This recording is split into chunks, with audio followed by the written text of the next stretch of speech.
Friends, hello, hello, hello. It is Monday. Just finishing a piece of chocolate. Let's do that. Okay. Mondays, I have my support groups. Let's see. Yeah, Mondays I have my support groups where we meet twice a week. And we meet twice on Mondays, Monday morning, Monday evening, where our support group that is part of the membership joins. We go live. We ask lots of questions. It's your opportunity to support others if you have herpes. People in the group that have had herpes for 30 years. And what I like about that is they're able to help other people in the community or people that were just newly diagnosed. Today we talked a lot about female health. We talked a lot about like UTIs, yeast infections, how all these things can also impact our herpes outbreaks. So that's what we talked a lot about today, but what do you guys want to talk about here on this live? This is your opportunity to ask your questions. This is your opportunity to speak up. This is your opportunity to meet me, Alexandra, the founder of Life with Herpes. So feel free. So earlier we had some questions on if you have genital HSV2, can you transmit that to HSV1? So that's a big misconception, is we think that like herpes changes, or if you have a certain type, well, if you have like type 1 and if you get it down there, is it then just type 2? If you have type 2 and you get it up here, then does it turn or change into type 1? So no, if you have type 1, you have HSV1, HSV1 will always be HSV1, no matter where you have it. So if you have it here, you have it there. Wherever you have it, it'll always be HSV1. If you have HSV2, doesn't matter if you have it down there or up here, it'll always be HSV2. So HSV1 will always be HSV1, HSV2 will always be HSV2. It does get a little confusing because for so long we didn't know there were different types of herpes.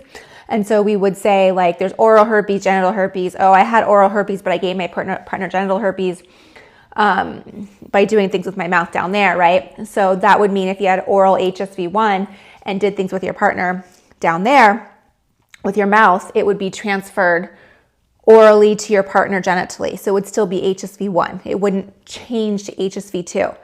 And another thing that's super confusing about herpes, and guys, feel free to ask your questions. Thanks for the highs. Thanks for the shares. Thanks for the follows. I'm seeing that. I'm seeing all my questions there. Okay. Another thing that is super, what was I going to talk about? Now I totally forgot.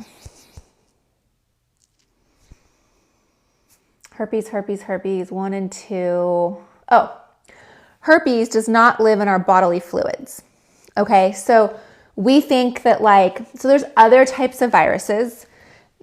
Doesn't matter, pick one, but there's other types of viruses that live in our bodily fluids. They live in our blood, they live in our semen, they live in our vaginal fluid, they can live in bodily fluids, so they can be transmitted by fluid. Herpes is not a fluid-based virus. It is a skin-to-skin virus. So what you don't have to worry about is if you're a mom, you don't have to worry about breastfeeding. It's not going to go through your breast milk. It doesn't live in our blood. We don't have to worry about blood getting in the way. We don't have to worry about our vaginal fluid or semen or things like that. It doesn't live through that. Or saliva. It doesn't live in our saliva. However, I do want to put an asterisk. However, our bodily fluids can be a vehicle in which it's transmitted. Where it doesn't originate out of there, it can be transmitted. So perfect example. Let's say you have an oral cold sore, oral herpes outbreak, and let's say you use your saliva on your partner as a lube. That saliva would say touch that active outbreak, touch that active cold sore, and it would potentially pick up and then it would transmit it that way. Does that make sense? It would be the vehicle in which it was going to be moved, but it doesn't live in our saliva. So I hope that answers. Can you have a baby if you have herpes? Why, yes, you can.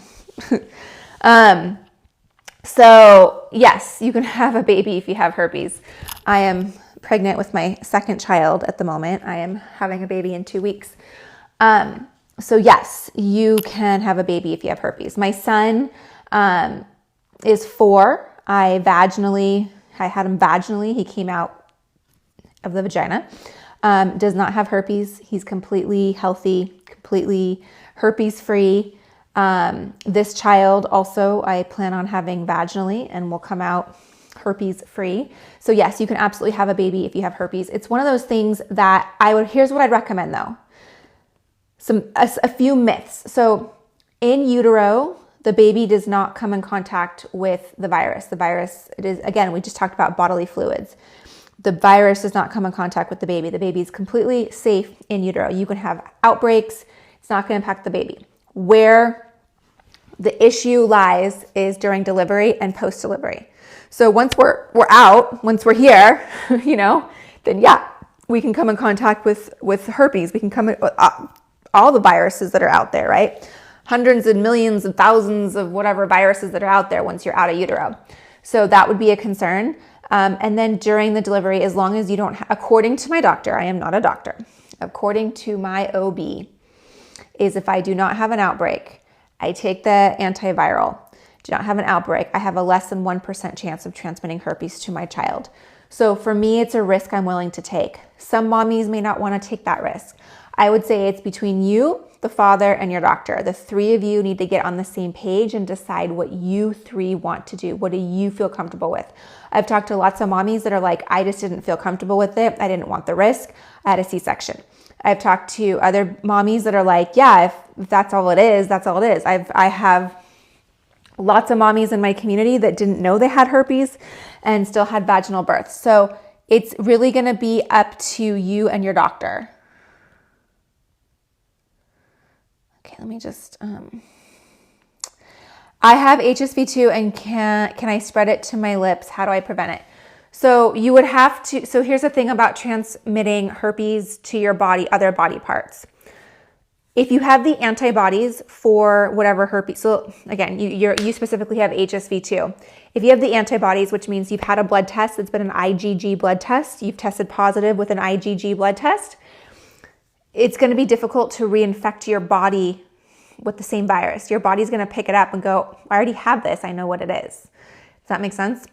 So now, I don't try it out. I don't go like, oh, I have an outbreak. Let me touch it and like touch my elbow and see if I can move it. Like from my understanding, I haven't transmitted it to other parts of my body. If you have people that have outbreaks in multiple locations, like there's a woman in our group and she has it behind her knee and like on her hip. And what that is, she must have transmitted it before she had the antibodies. Oops.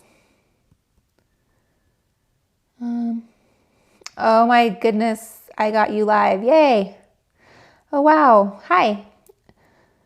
Wow. Oh my God. God bless you. How is the pregnancy going? Have you had any symptoms during the pregnancy? So pregnancy is great. I didn't have outbreaks like in my first, second try, but then my third try, I started getting outbreaks. Just there's a lot of stress on your body. So, but my body was good. Like had no problems.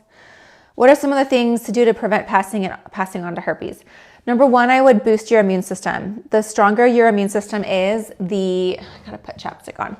The stronger your immune system is, the less likely you're gonna have outbreaks, the less likely you're gonna have prodrome symptoms, which are potentially contagious. So for you, I would say anything you can do to boost your immune system. I like to take Monolaurin. TikTok always gets mad at me when I talk about it. We'll see if I can talk about it today.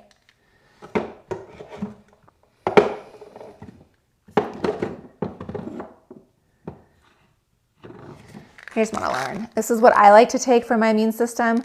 This is always great. It also helps with enveloped viruses. HSV is an enveloped virus, which means it has an outer shell around it, which means that Monolaurin helps dissolve or disrupt that outer shell so that our immune system can penetrate it. Anything else that you want to take, like immune support, that's going to be really helpful for you. And then, of course, your partner, right? So the stronger your partner's immune system is, the less likely he or she is to pick it up. Our immune system should be able to fight viruses. So it doesn't mean that you're going to be 100% free of transmission to herpes, but the healthier you are, the less likely you are to pick it up, right? So that's one thing. The next thing is if you obviously don't have don't be intimate when you have an outbreak, obviously.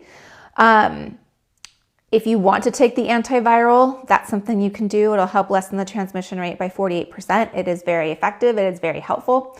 If that's something you want to do. If you don't want to take the antiviral, I like to take lysine, which is a protein that helps block the replication of the HSV virus. So this is what I take. This is what I take daily to help prevent the replication of the virus in my body. Does it mean that the virus still replicates? Yes, of course it's still going to replicate. It's not 100%, but it helps. So those are some things that I do.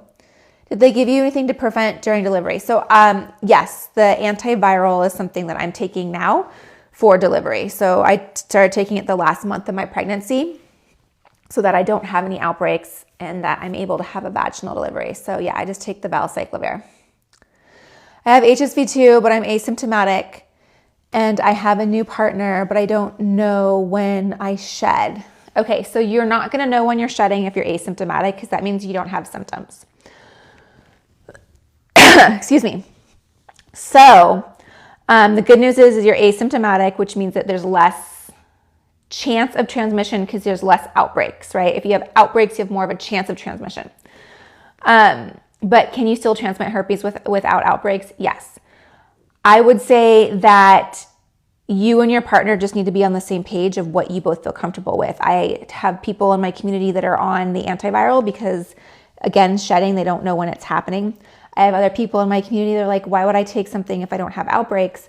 We communicate, or if I feel run down, or if I, potentially don't feel right, then that might be a reason, to avoid intimacy. You can always use protection. You can always take the supplements, the Lysine and Monolaurin, to boost your immune system.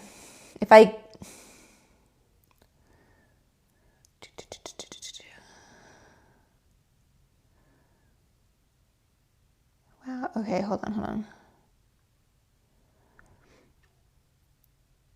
I lost all my, the thing moved and I lost my questions.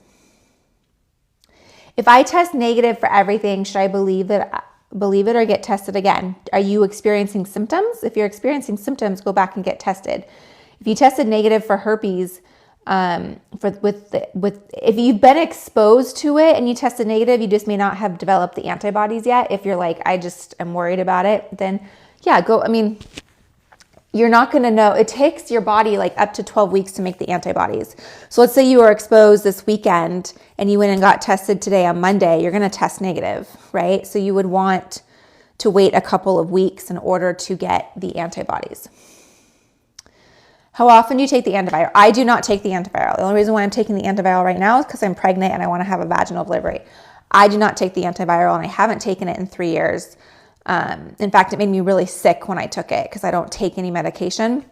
I don't take the antiviral because I don't want to take anything that is unneeded, and I don't get enough outbreaks in my mind to justify taking an antiviral. How often should I get tested if my partner has it? That's totally up to you. My husband gets tested like twice a year, like every 6 months, but he doesn't care if he gets it, but he gets tested like every 6 months. Just because I want to know, not because he wants to know. It's going to be up to you. Probably once a quarter would be like the least amount, maybe every 6 months. What did you do to not be depressed about your diagnosis? I got diagnosed in April. I was really depressed. I was depressed for 2 years. That's why I created the Secret Society. That's why I created our community, our support group, because it is such a isolating, terrifying experience to be alone and not knowing what's next, not knowing who to talk to, not knowing if you're ever going to be loved. Are you going to ever love yourself? Are you ever going to be touched again? Are you ever going to feel sexy again? All those questions that just go through your mind. Did I just ruin my life? Did I just put myself in a position that I'll never get out of again? Like, all those things go through your head, and the answer is like, no, you're going to be just fine. But it takes you a while to get there. So I would say join the community, join the Secret Society. We have members from all over the world. We have 2 calls a week on Mondays, Monday morning, Monday evening, and that's where the magic happens, or on these calls. That's what I would say, Ashley, is to join our community.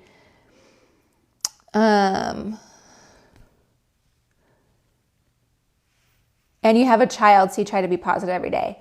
Yeah, I know. When you have a little kid, you got to be positive for your babies. I understand.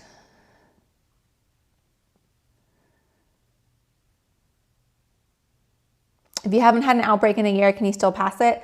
Unfortunately, you can still pass herpes even if you haven't had an outbreak in a year. Yeah, join our community. I think it's linked in the bio. It is linked in the bio. It's the Secret Society. You can join it. All right, my friends. Yeah, so join the Secret Society. You can either just go to Life with Herpes and you'll find it there, or you can go to the link in the bio, but TikTok's probably going to get upset with me for saying that in a second.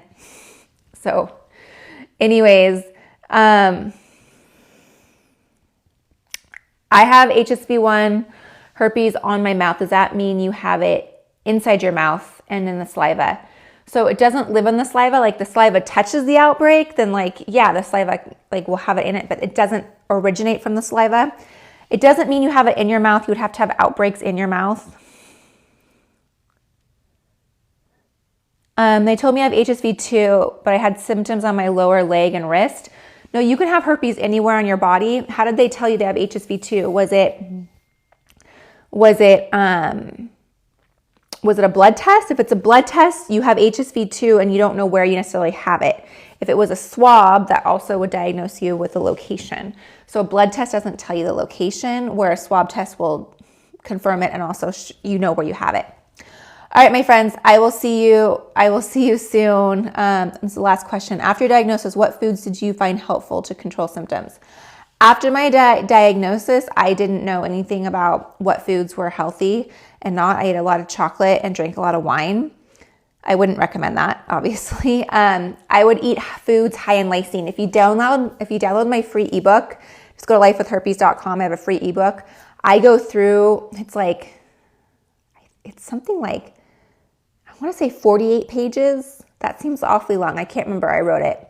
It's a really long ebook, but I go into detail on lysine. I go into detail on diet. I go into detail on foods. How do you treat your lesions and how long do they last? Mine are usually like 24 hours, maybe 48 hours. I take Lysine. I use our Secret Society wellness products that are topical that help speed up the recovery, help with inflammation, help with pain. All right, friends, I will see you in the next video. Have a great day.